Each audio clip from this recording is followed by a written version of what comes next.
সাধক শুধু তোমায় করে ভক্তি তুমি করে মুক্তি বাবা দামালি বান্ডা করে না খালি। তো গাইস কালকে রাতে আমরা ঘুমাইছিলাম, সকালে উঠছি কামে যাম।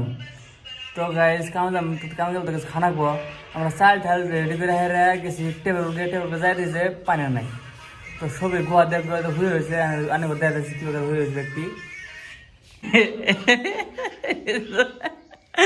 এ মামা তখন কি করে হয়ে থাকে এই দেখতেছে উম্বরে তখন ওটা কি করে হয়েছে, একটা দক্ষিণ মেয়ে একটা তুমি একটা পূব মেয়ে আর দক্ষিণ মেয়ে বুক সুখ বড় ছোট ব্যাগের হয়ে গেছে।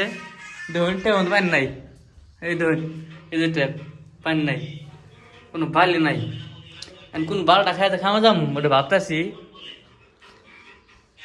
কি করবো, উপায় নাই। এই যে এলে দুঃখ এলে কষ্ট, যারা যারা বিদেশ আছে তারা ভাবুন যে বিদেশ হেলারে খালি সুগি বয়ে থেকে টেহা হয়ে থাকে টেহা ওলে এক দেবার। এই যে মামুর দে পাল মারাই নেবো, এই যে মামুর দে একবার এক দেবার বুঝছো। তো গাইস ভিডিও মানে এটা ব্লগ বানাই না, তো এটা আমার একটা মেসেজ দিলাম মানে করে যে বিদেশ জন কিরম শান্তি, বিদেশ হেলারে যে এরকম শান্তি পাবেন বুঝছেন। না খাই কটা মতো খাওয়া না কয় না ও ভাই।